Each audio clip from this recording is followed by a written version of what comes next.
বিয়াৰ 10 বছৰ পিছত স্বামীয়ে বাজি বুলি কৈ বিবাহ বিচ্ছেদ কৰিলে। মাৰ ঘৰলৈ উভতি আহিলোঁ।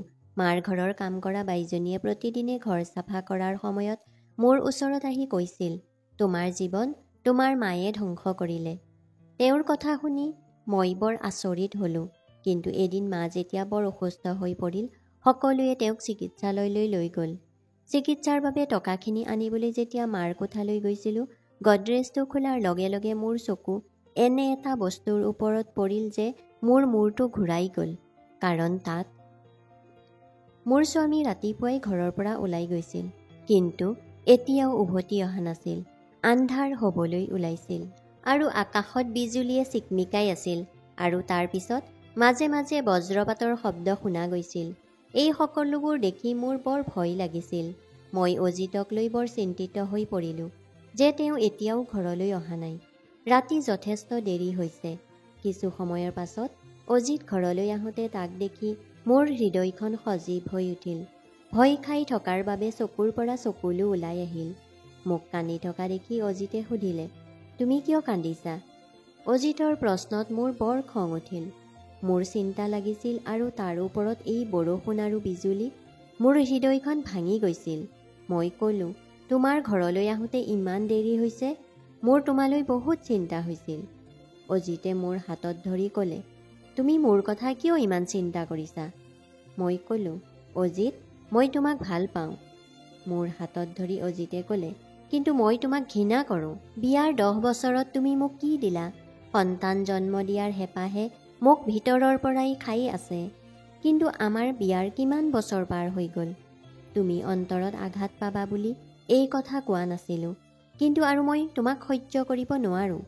এনেকৈ কিমান দিনলৈ নিসন্তান হৈ থাকিম। গতিকে মই নিবিচাৰিলেও তোমাক বিবাহ বিচ্ছেদ দিম। ইচ্ছা কৰিলে তুমি মাৰ ঘৰলৈ যাব পাৰা। বিবাহ বিচ্ছেদৰ কাগজবোৰ তালৈ পঠাই দিম। অজিতৰ এইবোৰ কথা শুনি মই যে হঠাতে স্তম্ভিত হৈ পৰিলোঁ। অজিতৰ আজি কি হ'ল? মোৰ চকু দুটা চকুলোৰে ভৰি পৰিল। এনে অপৰাধৰ বাবে অজিতে মোক শাস্তি দিছিল য'ত মোৰ কোনো দোষ নাছিল। মই গোটেই ৰাতি কান্দি থাকিলোঁ আৰু ৰাতিপুৱা হ'লত মোৰ কিছুমান প্ৰয়োজনীয় বস্তু লৈ কাকো একো নোকোৱাকৈ মা দেউতাৰ ঘৰলৈ ৰাওনা হ'লোঁ। মা দেউতাৰ ঘৰলৈ গৈ থাকোঁতে মই ভাবি আছিলোঁ যে যদি মোৰ স্বামীয়ে মোক এৰি দিয়া বুলি গম পায়, মাৰ কি অৱস্থা হ'ব। এই সকলোবোৰ চিন্তা কৰি কৰি মাৰ ঘৰ পালোহি। ৰাতিপুৱাৰ সময় আছিল। দেখিলোঁ পাপাই বাতৰি কাকত পঢ়ি আছে। মোক দেখাৰ লগে লগে মোৰ ওচৰলৈ আহি সুধিলে, কি হৈছে মাজনী? তুমি ইমান ৰাতিপুৱাই আহিলা? সকলো ঠিকেই আছেতো? মই ক'লোঁ, নাই পাপা, একো ঠিক নাই। অজিতে মোক বিবাহ বিচ্ছেদ কৰিব বিচাৰে। মোৰ কথা শুনি দেউতাই ঠাইতে বাগৰি পৰিল। মা পাকঘৰত আছিল। পাপা পৰাৰ শব্দ শুনি মা দৌৰি আহিল। আমি খৰধৰকৈ তেওঁক হস্পিতাললৈ লৈ গ'লোঁ। ডাক্তৰে ক'লে যে তেওঁৰ হাৰ্ট এটেক আহিছে। ডাক্তৰে কিছুমান ঔষধ দি ক'লে যে তেওঁৰ যত্ন ল'ব লাগিব। আমি ঔষধখিনি কিনি দেউতাক ঘৰলৈ লৈ আহিলোঁ। ঘৰলৈ অহাৰ পিছত মোৰ বাবেই পাপাৰ স্বাস্থ্যৰ অৱনতি ঘটিল বুলি বহুত দুখ লাগিল। মায়ে মোৰ মুখখন দেখি বুজিলে আৰু মোৰ হাতত ধৰি তেওঁ ক'লে, মাজনী, এই সকলোবোৰ ভগৱানৰ ইচ্ছা। চিন্তা নকৰিবা, তোমাৰ কোনো দোষ নহয়। তুমিতো ইমান ডাঙৰ সমস্যাৰ মাজৰে পাৰ হৈ আছা। মায়ে মোক সান্তনা দি বহুত বুজালে। সেইদিনাৰ পৰা মই আৰু মায়ে পাপাক শুশ্ৰূষা কৰি জীৱনটো জীয়াই থাকিবলৈ আৰম্ভ কৰিলোঁ। কিন্তু যেতিয়াই মই অকলে আছিলোঁ, তেতিয়াই মই মনৰ দুখত কান্দিব ধৰোঁ। মোৰ লগত এইবোৰ কি হ'ল? মোক ইমান ভাল পোৱা স্বামী হঠাতে মোক কিয় এৰি দিলে? এই প্ৰশ্নটো মোৰ মনত বাৰে বাৰে উঠি থাকিল। এদিন মই মোৰ কোঠাটোত বহি থাকোঁতে আমাৰ ঘৰৰ কাম কৰা বাইজনী মোৰ কোঠালৈ চাফা কৰিবলৈ আহিল। সেই সময়ত মই কান্দি আছিলোঁ। মোক কান্দি থকা দেখি তাই ক'লে, দিদি, কিবা এটা ক'ব পাৰিমনে? মই ক'লোঁ, হয় কোৱা, কি হৈছে? তাই ক'লে, দিদি, আজিকালি মানুহবোৰক দেখি মই বৰ আচৰিত হৈছোঁ। মানুহবোৰ ধ্বংস হোৱা দেখি কিমান সুখী হৈছে। মই অস্থিৰ হৈ সুধিলোঁ, কি ক'ব বিচাৰিছা? তাই কোৱা কথাখিনিৰ পিছত মই স্তম্ভিত হৈ পৰিলোঁ। তাই ক'লে, দিদি, তোমাৰ অৱস্থাৰ বাবে তোমাৰ মা দায়ী। তোমাক এই অৱস্থাত দেখি তাই নিশ্চয় বহুত সুখী হৈছে। তাইৰ কথাত মই লগে লগে বিচনাৰ পৰা উঠি বহিলোঁ। মই অস্থিৰ হৈ ক'লোঁ, কি কৈছা? তাই ক'লে, মই যি কৈছোঁ সেয়া একেবাৰেই সঁচা। তাই মোক কিবা এটা ক'বলৈ ওলোৱাৰ সময়তে হঠাৎ মায়ে কোঠাটোলৈ আহি বাইজনীলৈ খঙেৰে চাই থাকিবলৈ ধৰিলে। মায়ে ক'লে, তই যে ইয়াতে কথা পাতি আছ, বাকীবোৰ কাম কোনে কৰিব? উঠি গৈ তোৰ কামত লাগ। বাইজনী যোৱাৰ পাছত মায়ে ক'লে, মাজনী, এইৰ লগত বেছি কথা পাতি নাথাকিবা। তাই ১ নম্বৰ মিছলীয়া আৰু প্ৰতাৰক নাৰী। তাইৰ আধা পকোৱা কথা শুনি মানুহৰ ঘৰত কাজিয়া লগাই দিয়ে। মই ক'লোঁ, মা, কিন্তু বাইক তেনেকুৱা যেন নালাগে। মায়ে ক'লে, তাইৰ মুখ দেখি ভুল নাযাবা। তুমি অজিতকো চেহেৰা দেখি ভাল পাইছিলা। মনত আছেনে? অজিতৰ লগত কেনেকৈ পাগলৰ দৰে প্ৰেমত পৰিছিলা যে তুমি মোৰ আৰু পাপাৰ কথাও নুশুনিলা, আৰু আমাৰ চেষ্টাৰ পিছতো তুমি আমাক তাক বিয়া কৰাবলৈ পতিয়ন নিয়াইছিলা। আৰু এতিয়া চোৱা, সি তোমাক কি কৰিলে? সি তোমাৰ মৰমৰ যোগ্যনে? বহুত দম্পতীৰ সন্তান নাই, তেওঁলোকে পত্নীক এৰি দিয়ে নেকি? মাৰ কথা শুনি মই কঁপি উঠিলোঁ। তাৰ পাছত তেওঁ জোৰেৰে দুৱাৰখন বন্ধ কৰি ৰুমৰ পৰা ওলাই গ'ল। মায়ে মোক মোৰ পুৰণি দিনবোৰ মনত পেলাই দিছিল, যিবোৰ মই কেতিয়াও মনত পেলাব বিচৰা নাছিলোঁ। অজিতৰ প্ৰেমত পৰা সময়লৈ মনত পৰিল। অজিত আৰু মই একেখন কলেজতে পঢ়িছিলোঁ। এদিন হঠাৎ প্ৰচণ্ড বৰষুণ পৰিল, আৰু তাৰ পিছত ডাৱৰবোৰে ধুমুহা বজ্ৰপাত কৰিবলৈ ধৰিলে। মোৰ বৰ ভয় লাগিছিল। কলেজত সকলোৱে মোক ঠাট্টা কৰিবলৈ ধৰিলে। তাৰ পিছত অজিতে আগবাঢ়ি আহি মোক সমৰ্থন কৰিলে। তেওঁ মোৰ সহপাঠী আছিল। তেওঁ ক'লে, তোমাৰ দৰে মোৰ সৰু ভনীয়েও বজ্ৰপাতত ভয় কৰে। আৰু তাৰ পিছত মোৰ মনোৰঞ্জনৰ বাবে এনেবোৰ কথা ক'বলৈ ধৰিলে যাতে মই বজ্ৰপাতক একেবাৰে ভয় নকৰোঁ। অজিতে সেইদিনা মোৰ বহুত যত্ন লৈছিল, আৰু তেওঁৰ মনোভাৱত মই বহুত সুখী হৈছিলোঁ যে মোক বুজিব পৰা কোনোবা আছে, নহ'লে সকলোৱে মোক ঠাট্টা কৰাত ব্যস্ত আছিল। তাৰ পিছত আমি বন্ধুত্ব গঢ়ি তুলিলোঁ, আৰু লাহে লাহে এই বন্ধুত্ব প্ৰেমলৈ পৰিণত হ'বলৈ ধৰিলে। সেইদিনাৰ পৰাই অজিতে মোৰ বহুত যত্ন ল'বলৈ ধৰিলে, আৰু এইদৰে আমি একেলগে পঢ়া-শুনা সম্পূৰ্ণ কৰিলোঁ। পঢ়া-শুনাৰ পিছত মোৰ ঘৰত মোৰ সম্পৰ্কৰ কথাও চলিছিল। তাৰ পিছত দেউতাই দূৰৰ আত্মীয় এজনৰ লগত মোৰ বিয়া ঠিক কৰি দিলে। দেউতাৰ সিদ্ধান্ত শুনি মই বৰ অস্থিৰ হৈ পৰিলোঁ, আৰু মই লগে লগে অজিতক ফোন কৰিলোঁ। মই তেওঁক ক'লোঁ, পাপাই মোৰ বিয়াখন আন ঠাইত ঠিক কৰি দিছে, কিন্তু মোৰ হৃদয়খন বৰ অস্থিৰ হৈ পৰিছে। কি কৰিম বুজি পোৱা নাই। সি হাঁহি হাঁহি ক'লে, কাৰণ তুমি মোক ভাল পোৱা, সেইবাবেই তুমি একো বুজি পোৱা নাই, কিন্তু তুমি এই কথা ক'ব পৰা নাই। এই সকলোবোৰ কৈ অজিতে মোক প্ৰস্তাৱ দিলে।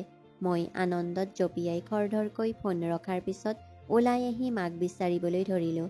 দেখিলোঁ মা কোঠাটোত বহি আছিল।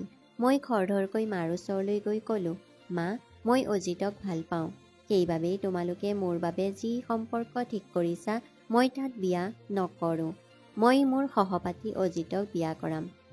মোৰ কথা শুনি মায়ে মোৰ গালত এক চৰ মাৰি ক'লে, ঠিক আছে, তুমি তোমাৰ পাপাৰ ইচ্ছাৰ বিৰুদ্ধে যাবা? তেনেকৈ নাভাবিবা।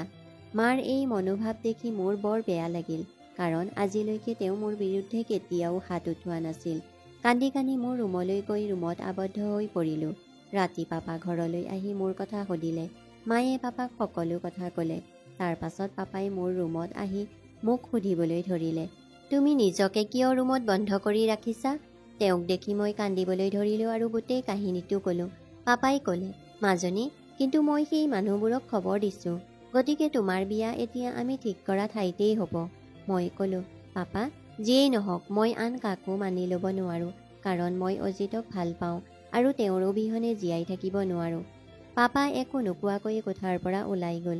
মোৰ বুজাই দিয়াৰ পিছত মোৰ পৰিয়ালে কেনেবাকৈ এই বিয়াত সন্মতি দিলে, আৰু কেইদিনমানৰ পিছত অজিত আৰু মোৰ বিয়া হ'ল। মই অজিতৰ কইনা হৈ পৰিলোঁ, আৰু তাৰ পিছত মোৰ জীৱনত কেৱল সুখ আছিল। অজিত আৰু তেওঁৰ সমগ্ৰ পৰিয়ালে মোক বহুত ভাল পাইছিল। আমাৰ জীৱনটো এনেকৈয়ে চলি আছিল। কিন্তু বিয়াৰ 3 বছৰ পিছতো যেতিয়া মোৰ সন্তান নহ'ল, তেতিয়া এদিন মোৰ শাহুৱে মোৰ ওচৰলৈ আহি মোক ক'লে, বোৱাৰী, মই নাতি এটা চাব বিচাৰোঁ। শুনা, তোমাৰ বিয়া হোৱাৰ বহু বছৰ হ'ল। মই মাত্ৰ কওঁ যে তুমি আৰু অজিতে গৈ এবাৰ ডাক্তৰক দেখুৱাই আহা। তাৰ পিছত লাহে লাহে সময় পাৰ হ'ল, আৰু আমাৰ বিয়াৰ 7-8 বছৰ পাৰ হৈ গ'ল। কিন্তু মই মা হ'ব পৰা নাছিলোঁ। সন্তানৰ অভাৱে মোক ভিতৰৰ পৰা খাই পেলাইছিল।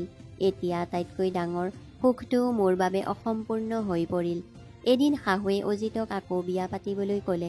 এই কথা শুনি মই বৰ অস্থিৰ হৈ পৰিলোঁ, কাৰণ সন্তান পুৰুষৰ দুৰ্বলতা। সেইবাবেই অজিতে ইচ্ছা নকৰিলেও দ্বিতীয়বাৰৰ বাবে নিশ্চিতভাৱে বিয়া কৰাব। কিন্তু মই দেখিলোঁ যে অজিতৰ মাকে দ্বিতীয় বিবাহৰ বাবে তেওঁক পতিয়ন নিয়াবলৈ চেষ্টা কৰিছিল।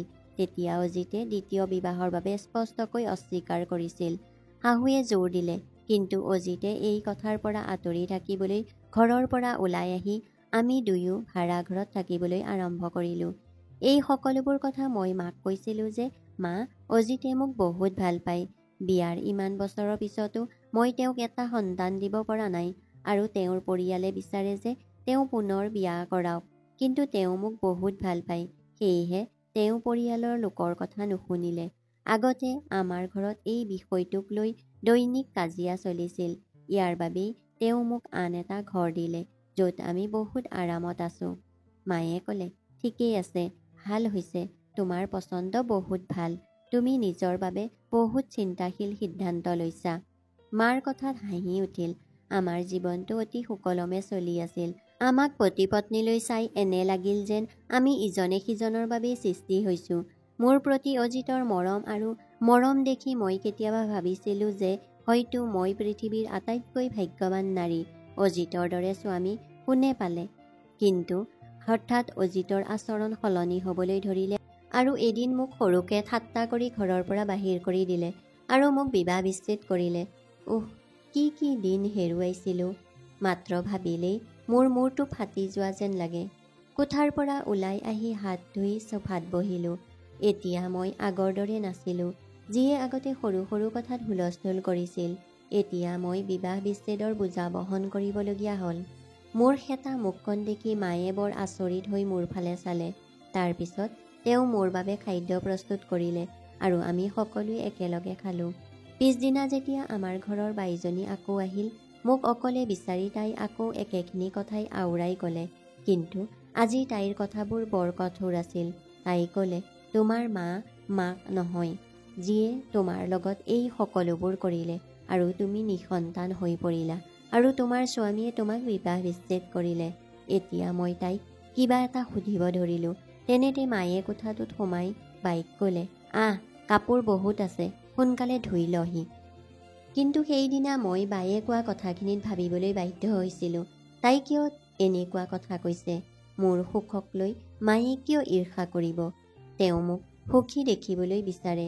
কিন্তু মোৰ মনত বহুত প্ৰশ্ন উত্থাপন হৈ আছিল যে যদি মায়ে মোৰ লগত এই সকলোবোৰ কৰা নাছিল, তেন্তে বাইক মোৰ কোঠালৈ কিয় আহিবলৈ নিদিয়ে? নিশ্চয় বাইৰ আৰু মোৰ মাৰ কিছু গভীৰ গোপনীয়তা আছিল। মাৰ এই গোপন কথা মই অনুসন্ধান কৰিম বুলি সিদ্ধান্ত লৈছিলোঁ, কিন্তু ভগৱানে সেইটো হ'বলৈ নিদিলে। ৰাতিপুৱা শুই যেতিয়া কোঠাৰ পৰা ওলাই আহিলোঁ, তেতিয়া দেখিলোঁ মাৰ স্বাস্থ্য বৰ বেয়া। তেওঁ শুই আছিল। মই মাৰ ওচৰলৈ গৈ সুধিলোঁ, কি হ'ল মা, তোমাৰ গা ভাল নহয় নেকি? তেওঁ ক'লে, মাজনী, মোৰ একেবাৰেই ভাল নহয়। মোৰ হৃদয়ত বহুত বোজা আছে। এনে লাগিছে যেন বৰ বেয়া কিবা এটা হ'বলৈ ওলাইছে। হঠাতে তেওঁ অজ্ঞান হৈ পৰিল। খৰধৰকৈ তেওঁক হস্পিতাললৈ লৈ গ'লোঁ। ডাক্তৰে ক'লে তেওঁৰ হাৰ্ট এটেক আহিছে। তেওঁক যিমান সোনকালে পাৰি অপাৰেশ্যন কৰিব লাগিব। মই লগে লগে অপাৰেশ্যনৰ ফৰ্মখন ভৰাই দিলোঁ। টকাৰ প্ৰয়োজন আছিল, গতিকে টকাখিনি নিবলৈ ঘৰলৈ আহিলোঁ। মাৰ কোঠাৰ পৰা টকাখিনি লৈ যাব লগা হ'ল। খৰধৰকৈ মই মাৰ আলমাৰীটো খুলিলোঁ। তাত টকা আছিল। তাৰ লগতে ডায়েৰী এখনো আছিল। মনত পৰিল, মায়ে আগতে ডায়েৰী লিখিছিল, কিন্তু মই তেওঁৰ ওচৰলৈ যোৱাৰ লগে লগে তেওঁ ডায়েৰীখন লুকুৱাই ৰাখিছিল। আজি মোৰ হাতত মাৰ সেই ডায়েৰীখন আছিল। মই ডায়েৰীখন খুলি দিলোঁ। প্ৰথম পৃষ্ঠাতে লিখা আছিল, প্ৰফুল্লই মোৰ জীৱনটো ধ্বংস কৰি পেলাইছে। এই দেখি মোৰ বৰ দুখ লাগি গ'ল, কাৰণ মা আৰু পাপাৰ মাজত বহুত মৰম আছিল। তেন্তে এনেকৈ কিয় লিখা হ'ল? নিশ্চয় কিবা এটা ভুল হৈছিল। তথাপিও মাৰ ডায়েৰীখন পঢ়িবলৈ আৰম্ভ কৰাৰ সিদ্ধান্ত লৈছিলোঁ। মই পঢ়ি গৈ থাকিলোঁ। সেই লিখনিবোৰ দেখি মোৰ হৃদয়খন আৰু কঁপিবলৈ ধৰিলে। মায়ে লিখিছিল, মই প্ৰফুল্লৰ সৈতে বৰ বাধ্যত বিয়া হৈছিলোঁ। আমি 6 গৰাকী ভগ্নী আছিলোঁ, আৰু মোৰ মা দেউতা আছিল অতি দুখীয়া, যিয়ে আমাক শিক্ষাও দিব পৰা নাছিল। আমি দিনটোত দুবাৰকৈও আহাৰ লাভ কৰিব পৰা নাছিলোঁ। সেয়েহে মোৰ অনিচ্ছা সত্ত্বেও মোৰ পৰিয়ালে মোক প্ৰফুল্লৰ সৈতে বিয়া দিছিল। যিজন মোতকৈ বহুত ডাঙৰ আছিল আৰু এগৰাকী কন্যাৰ পিতৃও আছিল। প্ৰফুল্লই মোক প্ৰথম নিশাই তেওঁ 2 বছৰীয়া ছোৱালীজনীক মোৰ কোলাত দিলে। ছোৱালীজনী বৰ সৰু আছিল, গতিকে মই তাইক বহুত যত্ন ল'ব লগা হৈছিল। মই মাজনীক বৰ বেয়া পাইছিলোঁ, যদিও স্বামীৰ সুখৰ স্বাৰ্থত মই তাইৰ যত্ন ল'বলৈ ধৰিলোঁ। প্ৰফুল্লই মোক সুখী চাবলৈ শিশুটিক মোৰ লগত ৰাখিছিল, কিন্তু মোৰ নিজৰ মনটোৱেও কাম কৰিছিল। তেওঁৰ এই কথাটোৱে মোৰ হৃদয় জয় কৰিছিল। তাৰ পিছত মাজনীক সম্পূৰ্ণ হৃদয়েৰে মোৰ নিজৰ ছোৱালীতকৈ বেছি ভাল পাবলৈ ধৰিলোঁ। এনেকৈ দিন পাৰ হৈ গ'ল। মাজনীৰ বিয়াৰ কথা পাতিবলৈ ধৰিলোঁ। কিন্তু এদিন প্ৰফুল্লৰ বন্ধু এজনক বজাৰত লগ পালোঁ। তেওঁ ক'লে যে প্ৰফুল্লই কৰা প্ৰতাৰণাৰ বাবে তেওঁলোকৰ পৰিস্থিতি ভাল নহয়। তেওঁ আৰু মোক কৈছিল যে প্ৰফুল্লই মোৰ জীৱনৰ লগত খেলা কৰিছিল আৰু মোক মাতৃ হোৱাৰ বাধা দিবলৈ খাদ্যত এনে ঔষধ মিহলাই দিছিল যাৰ বাবে মই মাতৃ হ'ব পৰা নাছিলোঁ। বহু প্ৰশ্নই মোৰ মনত উদয় হৈছিল। এই সকলোবোৰ সঁচাই নেকি? সঁচাকৈয়ে মোৰ লগত প্ৰফুল্লই এনে কৰিছিল নেকি? মাৰ ডায়েৰীখনে মোৰ পৃথিৱীখন জোকাৰি গ'ল। মই গম পালোঁ যে পাপাই নিজৰ ছোৱালীৰ সুখৰ বাবে কেনেকৈ মাক মাতৃ হ'বলৈ নিদিলে। মাৰ এই যাত্ৰাৰ কাহিনী পঢ়ি থাকোঁতে অৱশেষত বুজিলোঁ এগৰাকী মাতৃৰ অনুভৱ, আৰু আজিৰ তেওঁৰ লগত মাতৃ হিচাপে থিয় দি গৌৰৱ অনুভৱ কৰিলোঁ। মোৰ ভৰিৰ তলৰ পৰা মাটি তেতিয়া ওলাই গৈছিল যেতিয়া ডায়েৰীৰ পৃষ্ঠা ওলোটাওঁতে তাত লিখা আছিল, প্ৰফুল্লক এৰি বহু দূৰলৈ যাম যেন লাগিল। তাৰ পিছত ভাবিলোঁ যে যি ছোৱালীৰ কাৰণে তেওঁ মোক ধ্বংস কৰিলে, যিয়েই নহওক মই তেওঁৰ জীয়েকৰ জীৱনটোও ধ্বংস কৰিম। আৰু সেইদিনা মই গম পালোঁ যে মাজনীয়ে নিজৰ বাবে ল'ৰা পচন্দ কৰিছিল, আৰু সেইবাবেই মই তাইক চৰ মাৰিছিলোঁ, কাৰণ মই বিচাৰিছিলোঁ তাইৰ বিয়াখন আমাৰ ইচ্ছা অনুসৰি হওক। মই তাইৰ বাবে দূৰ সম্পৰ্কীয় এটা ল'ৰা চাইছিলোঁ, যাৰ পঢ়া-শুনা একেবাৰেই কম আছিল আৰু এটা মদাহী আছিল। কিন্তু তাই জেদ কৰি নিজৰ পচন্দৰ ল'ৰাৰ লগত বিয়া হ'ল। মই গম পালোঁ যে ল'ৰাটোৱে তাইক বহুত মৰম কৰে, লগতে ঘৰৰ মানুহবোৰেও। মোৰ প্ৰতিশোধৰ আশাত পানী পৰিল, কাৰণ বিয়াৰ পিছত শুনিলোঁ যে মাজনী তাইৰ ঘৰত বহুত সুখী। কিন্তু মই এটা উপায় উলিয়ালোঁ। মাজনীক বিয়া কৰাই দিয়া ঘৰটো আমাৰ ঘৰৰ পৰা প্ৰায় 2 কিলোমিটাৰ দূৰত আছিল। গতিকে মাজনীৰ ঘৰত কাম কৰা দাসীজনীক কেনেবাকৈ মোৰ ঘৰলৈ মাতি আনি বহুত টকা দিলোঁ, আৰু তাইৰ সহায়ত মাজনীৰ খাদ্যত একেটা বড়ি মিহলাই দিবলৈ গ'লোঁ যিটো প্ৰফুল্লই মোক দিছিল। কাৰণ মই মাতৃ হোৱাৰ সুখৰ বাবে যিদৰে হাহাকাৰ কৰিছিলোঁ, মই বিচাৰিছিলোঁ মাজনীও একে কষ্ট ভোগ কৰক আৰু স্বামীয়েও তাইক বিবাহ বিচ্ছেদ কৰক। সন্তান জন্ম দিয়াৰ সুখ মাজনীয়ে নাপালে, কিন্তু শুনিলোঁ যে স্বামীৰ মৰম কমি যোৱা নাই। আচলতে তেওঁ আগতকৈ বেছি সহায় আৰু যত্ন লৈছিল। সেয়ে এদিন প্ৰতিশোধৰ হুমুনিয়াহত অজিতক ঘৰলৈ মাতি আনি মাজনীৰ ভুৱা ৰিপৰ্ট এটা সন্মুখত ৰাখি ক'লোঁ যে মাজনীয়ে বিয়াৰ আগতে কেইবাবাৰো নিজকে গৰ্ভপাত কৰাইছিল, আৰু তাই ইচ্ছাকৃতভাৱে কিছুমান ঔষধ খায় যাতে তাই সন্তান জন্ম দিব নোৱাৰে। কাৰণ তাইৰ অনুভৱ হয় যে সন্তান জন্ম দিলে তাইৰ সৌন্দৰ্য নষ্ট হ'ব, আৰু যেতিয়াই তাই ইয়ালৈ আহে তেতিয়াই তাইৰ বহু প্ৰেমিক তাইক লগ কৰিবলৈ আহে, আৰু সেইবাবেই তাই নিজৰ সৌন্দৰ্য বজাই ৰাখিব বিচাৰে। মই কোৱা কথাখিনি শুনি অজিত স্তম্ভিত হৈ পৰিল। অজিতে ক'লে, কিন্তু আপুনি মোক এই কথাবোৰ কিয় কৈছে? তাইতো আপোনাৰ ছোৱালী। সেয়ে অজিতক ক'লোঁ, বোপা, মই মাজনীৰ মাক হ'লেও মই আৰু সহ্য কৰিব নোৱাৰোঁ। মই তোমাক প্ৰতাৰণা কৰি থাকিব নোৱাৰোঁ, কাৰণ তাই ল'ৰা লগ পোৱা আৰু ল'ৰাৰ লগত আড্ডা দিয়াটো মোৰ ভাল নালাগে। মই আৰু সহ্য কৰিব নোৱাৰোঁ। সেইবাবেই মই তোমাক এই সকলোবোৰ ক'ব লগা হ'ল, অনিচ্ছা সত্ত্বেও, যাতে তুমি বুজিব পাৰা। এইবাৰ কাৰডালে লক্ষ্যত খুন্দা মাৰিলে, আৰু অজিতে মাজনীক বিবাহ বিচ্ছেদ কৰিলে। মোৰ প্ৰতিশোধ সম্পূৰ্ণ হ'ল, কিন্তু নাজানো এই প্ৰতিশোধ সম্পূৰ্ণ কৰাৰ পাছতো মই সকাহ অনুভৱ কৰা নাছিলোঁ। মোৰ মাতৃসুলভ প্ৰেম অস্থিৰ হৈ পৰিল যে মই তাইৰ প্ৰকৃত মা নহ'লেও মই তাইক নিজৰ ছোৱালীৰ দৰে ডাঙৰ দীঘল কৰিছিলোঁ। মাজনীক দেখিলে মোৰ হৃদয়খন বিষাবলৈ ধৰিলে। মই বহুত ভুল কৰিছোঁ। এজন মানুহৰ বাবে নিৰ্দোষী ছোৱালীজনীক শাস্তি দিলোঁ। মাজনীৰ ওচৰত ক্ষমা খুজিবও নোৱাৰিলোঁ। মোৰ মৰিবলৈ মন গৈছে। আগলৈ চাওঁতে দাঢ়িখন খালী আছিল। এই সকলোবোৰ কি হ'ল বুলি ভাবি মোৰ কান্দোনত অৱস্থা বেয়া হ'ল। চকু পানী মচি খৰধৰকৈ হস্পিতাললৈ গ'লোঁ। হস্পিতাললৈ যোৱাৰ লগে লগে গম পালোঁ যে মা এই পৃথিৱীৰ পৰা আঁতৰি গৈছে। মই নিবিচাৰিলেও মাক অন্তৰেৰে ক্ষমা কৰি দিলোঁ, কাৰণ হয়তো মাৰ দোষ নাছিল। তেওঁক ইমান বেয়াকৈ প্ৰতাৰণা কৰা পাপাৰ দোষ আছিল আৰু তাৰ বাবেই পাপাই বিচনাত নিজৰ কৰ্মৰ শাস্তি পাৰ কৰি আছিল। কিছুদিনৰ পাছত সেই ডায়েৰীখন মই অজিতক দেখুৱাই দিলোঁ। সেই ডায়েৰীখন পঢ়ি অজিতে কান্দিবলৈ ধৰিলে। তেওঁ কৰা কামত তেওঁ বৰ লাজ পাইছিল আৰু তেওঁ পিছত মোক পুনৰ গ্ৰহণ কৰিলে, কাৰণ তেওঁ মোক সঁচাকৈ বহুত ভাল পাইছিল। বন্ধু বান্ধৱীসকল, অনুবাদ কাহিনীটো শুনি কেনে পালে কমেণ্ট কৰি জনাব। ভাল লাগিলে লাইক কৰিব, শ্বেয়াৰ কৰিব আৰু চেনেলটো ছাবস্ক্ৰাইব কৰিবলৈ নাপাহৰিব। ধন্যবাদ।